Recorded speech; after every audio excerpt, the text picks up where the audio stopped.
other day I showed you how to do quilt as you go, and we did this little square, and this ended up being a 9x9 square with batting on the back. And if you want to learn how to do this technique, just scroll back a few videos. But today I want to show you what to do with this once you have one. I'm going to show you how to make a pot holder using this little quilt as you go project that I made. For this project, it is going to require something from the craft store, and this is a non-negotiable because I do not want you to burn yourself. There are several types of batting, like enhancers, that you can get at the store. One of which that I like to use for pot holders is called Pellin Insole Fleece. And you can read about it here if you want to screenshot that. It may be backwards, I don't know. But it looks like this. It looks kind of like insulation. And what it does is it reflects the heat back off of whatever you're, putting heat onto. This plus this is still not enough. So we're going to add another layer of batting on the back side. So we're making a sandwich of the quilt as you go with the batting. We're going to do a layer of insole fleece, a layer of batting, and then another layer of cotton. The reason we're doing this is because it's a hot pad and we don't want you to burn yourself. So let me show you how to make it. These are so simple. They take very little time, and what a great little gift to give somebody. I think it would be so cute. It's a great way to use up your scraps. And if you're going to a friend's house, you could take one of these with and be like, here, have this. I made it for you. Let me show you how to make it. First, you want to grab your batting, and I always just have these leftover scraps of batting. So this is a wonderful way to use some of that up. And you're just going to cut around your current quilt as you go piece.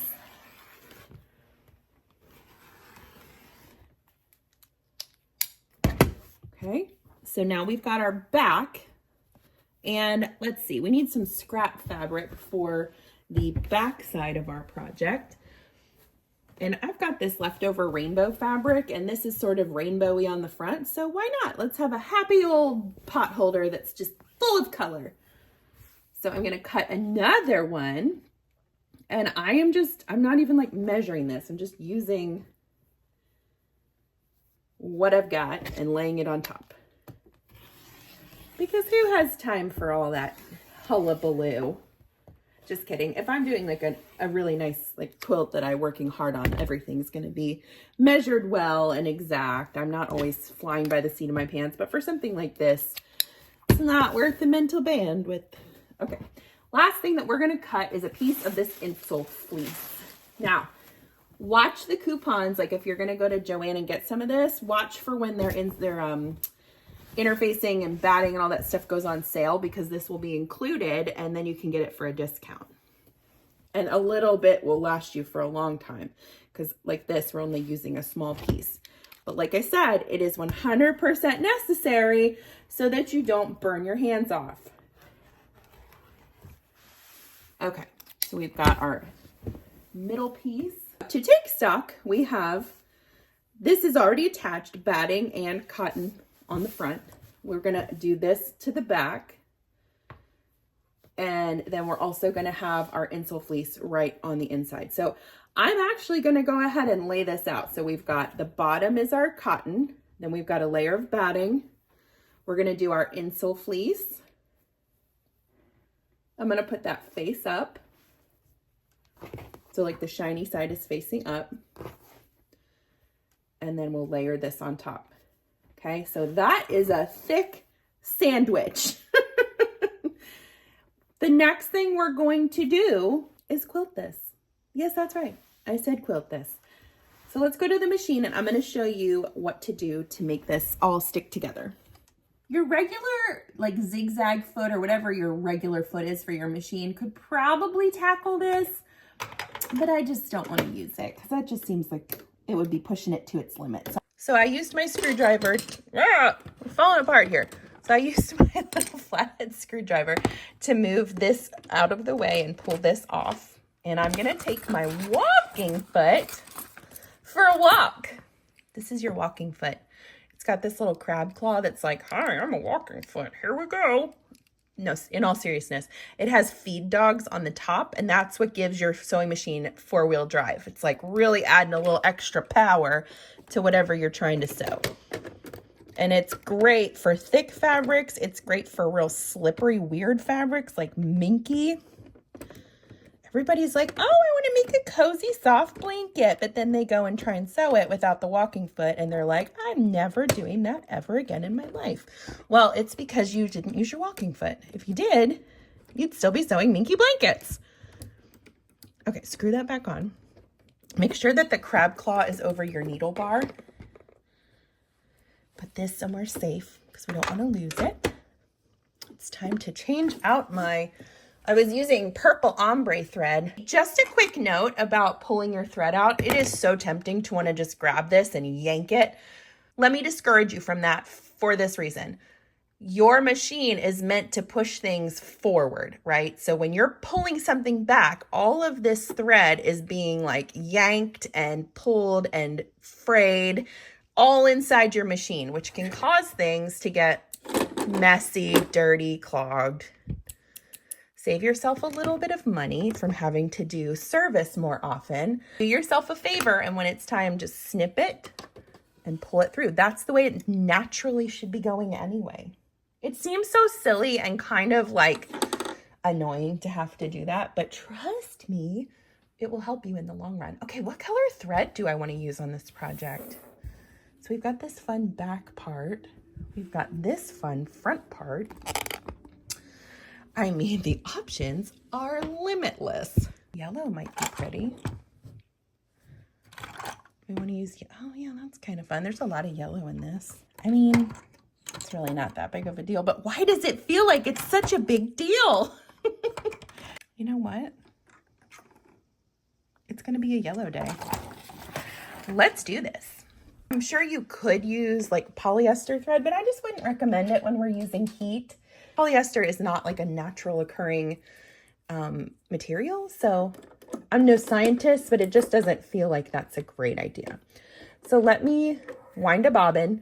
I'll meet you back here and we will quilt this little potholder.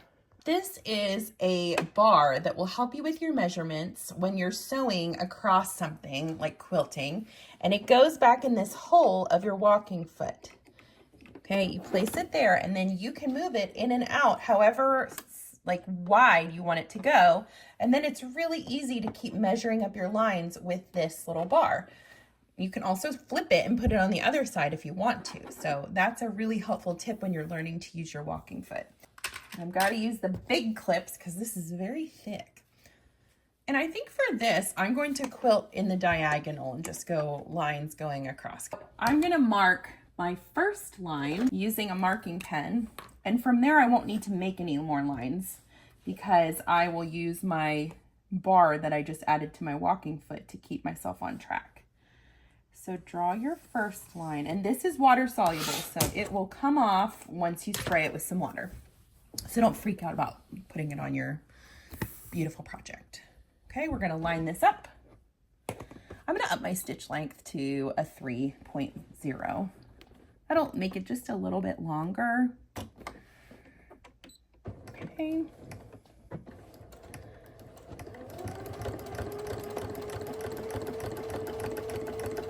And I'm just gonna let it roll on through. See how easy it pulls it through with the walking foot? It's such a great tool. Oh, it's real mushy. All that batting and insulation. We're not getting burned from this sucker. And I don't know about you, but I go through potholders like crazy. We are so hard on those things in our house, and it's usually stuff that does not come out in the wash. So it doesn't hurt to have a few extras on hand. Beautiful. Let's see how it looks. Oh, isn't that precious? All right. So the next thing we want to do is figure out how far apart we want to put our lines. So I'm going to, this is a small project, so I'm going to keep them pretty close together. This is lined up at the 1 inch mark. I think that'll do nicely. Oops. Let's do it again. So now you're following with your eye this bar over here. You're not even watching your needle necessarily. I am interested in keeping this bar lined up with this row of stitches. And if I do that and keep my eyes on that, it's going to keep things nice and lined up.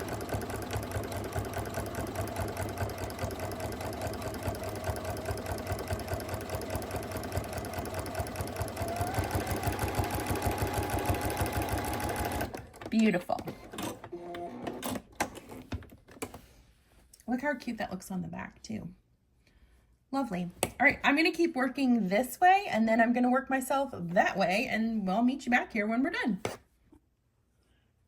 2 reasons I'm at my ironing board. The first is I'm gonna use this small scrap piece for my binding because we are already so deep into crazy colors on this project. Why not add some more? Gosh, I love rainbow. I love pink and orange. Those are my favorite colors. But like anytime I see anything rainbow, it just makes me smile. It's so happy. All right, so press that real nice. We'll cut that over at the cutting board in just a second. The other thing I'm going to do is just press this because it's folding up just a little bit. Oh, and I wanted to show you too. So watch this magic. There's that blue line from where I drew it with my marking pen. And now it's gone. Isn't that crazy? I love marking pens. Okay, so spray it first because now you're gonna dry it as you iron it, right? So there we go. The other thing you could test out while you're doing this is, can you feel your iron through it? And I am holding it right here. My hand is on the iron through this and I don't feel anything. So that's how we know that it's working. Now, I'm not going to say you could stand there and hold a burning hot dish for 45 minutes with this thing, but long enough to get it out of the oven and transport it. All right, let's make some binding and then we'll be done. Oh, so cute.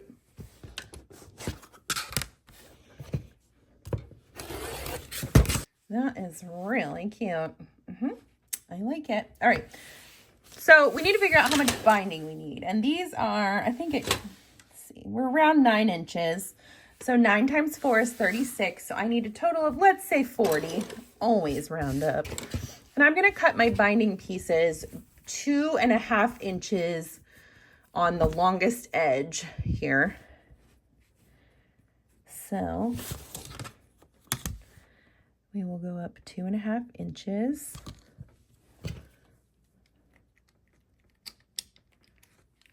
And cut. I don't know how long this is. Let's see. 20.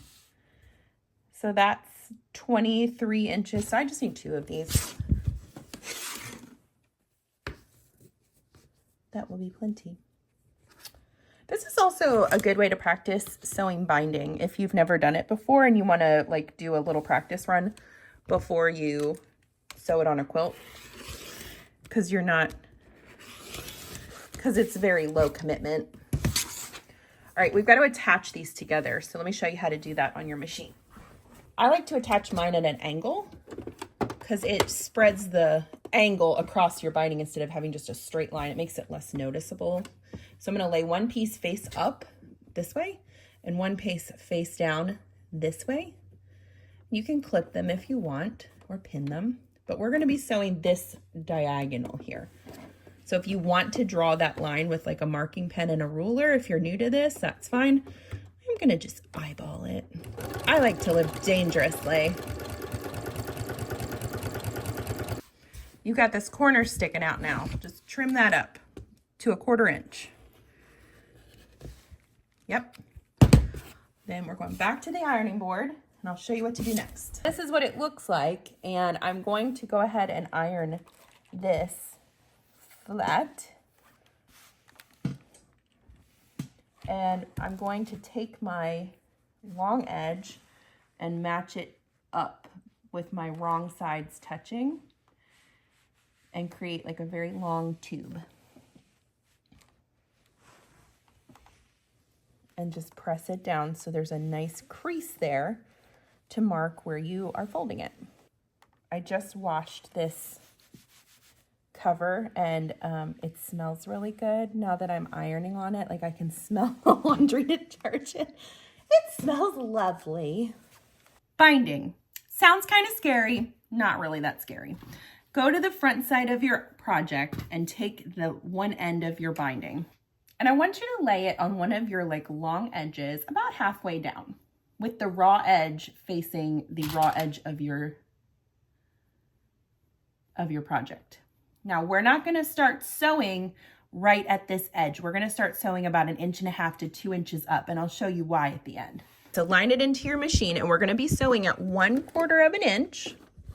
And I'm starting, like I said, about 1.5 inches up.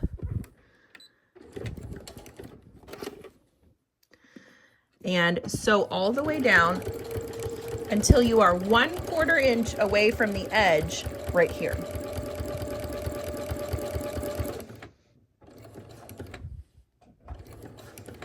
Okay, that's about 1/4 inch. We're going to back stitch, cut the thread, pull it out, and turn it so you have this little angle here. Match this with the corner, and then hold it with your fingers and fold it down.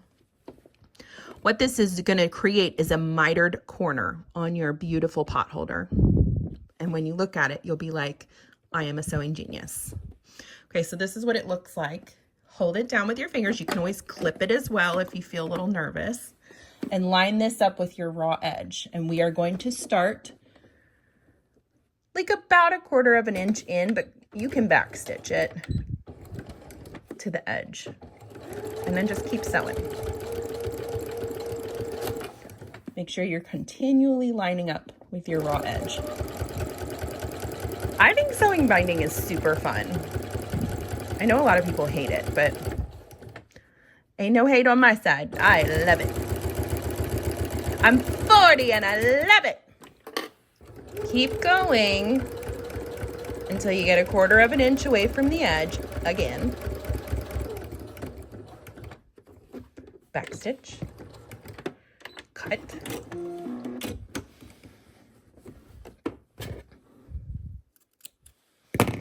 And remember, we're going to fold it up, match this to this corner, fold it back down, clip it if that makes you feel like you are in control of your world, and then keep sewing. Keep that 1/4 inch measurement going all the way down. I'm going to repeat that on the next 2 corners, and I will meet you back here when we get back over to this side. We have sewn the whole way around, and I'm approaching where this crossover is going to be. And crossover there will be, because we need to figure out how to make this look as seamless as possible. So what I want you to do is about 1.5 inches away from this edge here, I want you to stop, cut your thread, and where this overlap is, I'm going to snip this off, okay? So we've got it overlapping about 1 inch right here. And I'm going to fold one of your edges down so that it creates a finished edge. So like just 1/4 inch down. And you can press this with your iron if you want. You can just squeeze it with your fingers to make it stick for a second, because we are going to sew right over this. Once you get that where you want it, load your stuff back in here and lay this down into that little divot there where you... And then it takes a second. You have to kind of zhush it around and make sure that it's laying nice and flat and up into that crease. And once you get it where you like it, drop that presser foot and keep going.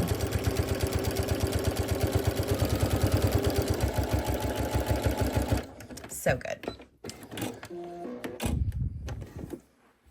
Now, let's see what we got here. Yep.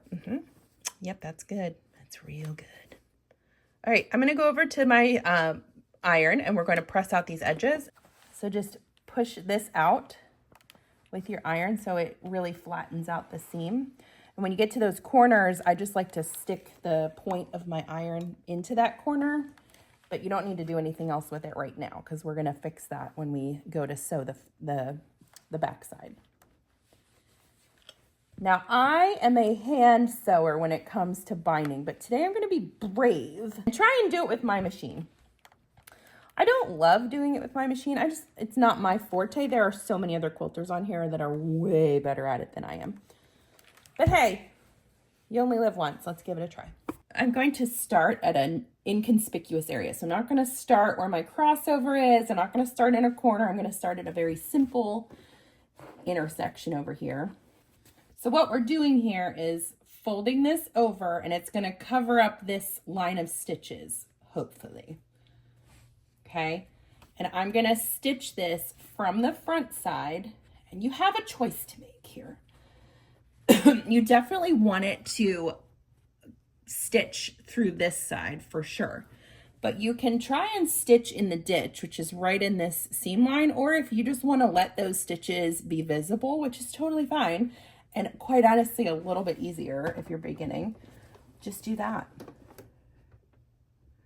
So I'm going to stitch it like 1/8 of an inch away. Make sure you have that folded down nicely, and let's see how it goes.